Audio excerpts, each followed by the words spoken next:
It's the middle of the night right now. By all means, I should be counting sheep. I know it's the delirium talking. I know this isn't real, but I swear I can hear my bed talking to me, telling me to lay down. But there's too much news to talk about. Alien news regarding the Mexican aliens, where that dude, that little wacky guy, the ufologist, walked up in front of the Mexican Congress and unboxed 2 alien corpses that looked very dried out and potentially relatives of Hezbollah, and also potentially made of cake. But they just did some lab studies on them, and that's what I'm talking about today, where they now have proof if these things are actually alien corpses or not, if they're real or if they're fake.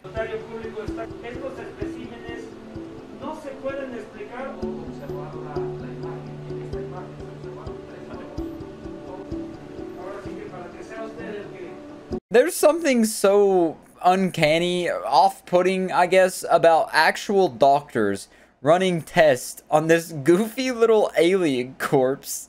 I don't know what it is. It might just be where I'm at that point that everything's funny to me right now because I'm so tired, but this genuinely is so entertaining to watch. Just real legitimate doctors running actual medical tests on this goofy little thing with 3 fingers. E.T. photo. As you can see from the video, though, they're putting little text bubbles in the corner. Through the testing, they found that the bodies belong to a single skeleton and were not assembled. So at the very least, we can strike off the checklist that these things weren't crafted or forged in somebody's laboratory. Dexter didn't put these things together. And they also weren't made from like some magical chemical elements like Professor Utonium. He didn't add in tinfoil, stupid beliefs, and below average IQs to form this body. You know, it's something that could legitimately be an organic being. It's so unbelievable that I live in the time period that this is happening in front of a Congress, dude. A government Congress. He unboxed these things.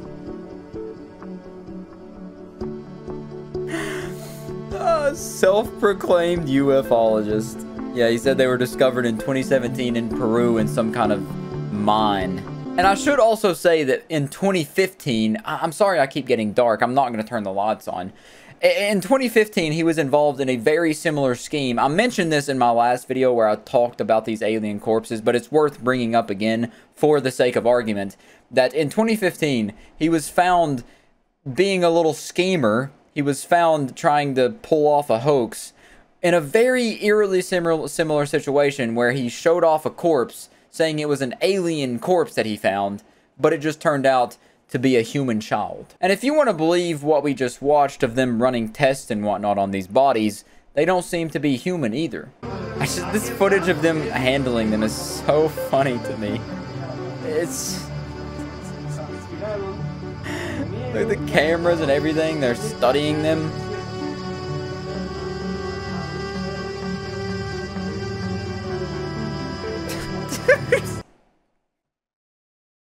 You cannot be serious right now.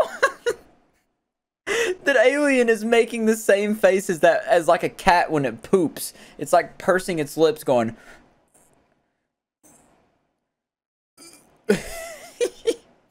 That face is so funny. And one of the main indicators to me that there's no way this can be real, that it has to be fake. I'm not saying that he definitely made these out of like a Ken doll and then he put some newspaper clippings on it and like spit on it and made some homemade paper mache with the doll. I'm not saying it has to be that, but I'm just saying if it was an actual 1800-year-old alien corpse, an alien mummy, the doctors wouldn't be slinging these things around like they're playing make-believe with a Superman and Batman figurine. Like the doctors are just holding this thing, slinging it around willy-nilly, just like there's no value to it whatsoever. If this really is the first alien corpse that we've come into contact with, there's no way they should even be touching it. They should be leaving it in the box and being as careful as they can, like they were trying to extract dinosaur bones out of the earth. Like when they do that, they're very, very careful. And look at this dude handling it. He's kind of just like showing it off, holding it around. Practically like a kid playing with an action figure. Jesus Christ, that's such a cursed image. I wanted to show you another video here where they're just talking about it more. They actually interview one of the doctors, or one of the... I don't even know if they're doctors, actually. I don't know if they have their medical licenses, because they're operating on a potentially fictional alien being. But as we've stated before, there is no evidence of any assembly or manipulation of the skulls at the very least.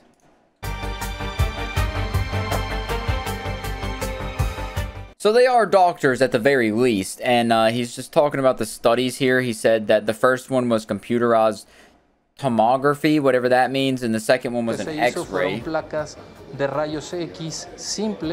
third was a... I don't know what any of these words are. He's clearly a doctor because he's using these big fancy words. One alien was alive, was intact, was biological, and was in gestation.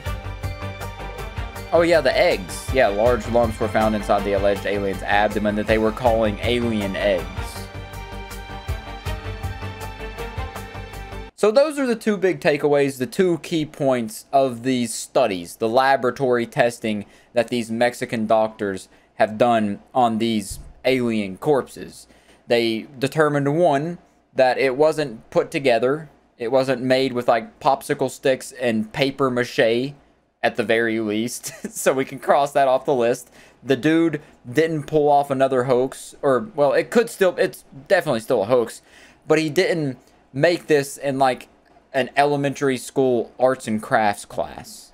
And then the second point is that there were alien eggs, what they think are eggs, inside the abdomen. The mysterious things inside the abdomen of one of these aliens. But even though they've done those two tests, and it may seem like that's conclusive evidence that these aliens are real, they also haven't done enough testing to legitimately prove that there is no human DNA and that these things are actually extraterrestrial. They didn't do like a DNA test to compare it to human DNA and like cross the samples back and forth. The two tests they did were obscure enough to make it seem like the dude, the potential hoaxer, the self-proclaimed ufologist Mousen, he could be giving them under-the-table hand jobs, if you know what I'm saying. You know, greasing the wheels, trying to slip them some dollar bills under the table so they can do obscure testing to make it seem like these could potentially be aliens without actually saying that they are or they aren't aliens. All this testing's really done is said, you know, we can't say that for sure it's aliens, but also can't say that it's not aliens. Think about that. And that's where the story really comes to an end. And I gotta say, just eyeballing it, you didn't really need to do laboratory testing. If this is what aliens look like, I hope they don't exist. I hope we are alone in the universe, because these things look stupid. Quite frankly, they look dumb. They just don't... I know we don't know what alien life looks like and all that, but just looking at it with my human brain and through my human experience, my human lens, it just looks fake. My gut's telling me that it's fake. My human intuition is saying that there's no way this can be an actual alien corpse. It's just not. So yeah, that's pretty much it for this turn the lights off for this situation. That's all I wanted to talk about. I just wanted to talk about this silly little update where they actually did laboratory testing on these aliens, but all they really did was make it more obscure and prompt even more questions. They're just giving us even more to leave us on the edge of our seats. They're not giving us any concrete answers, and I doubt they ever will. I think this is just a story they wanted to get clicks on, and the ufologist wanted to get his name out there a bit more. Because who doesn't like attention? Who doesn't like clout? But if something crazy does come out, like these actually they actually get confirmed to be real alien corpses, not of this planet, of some other planet in the galaxy, I'll definitely talk about it. But until then, I'll catch you in the next one.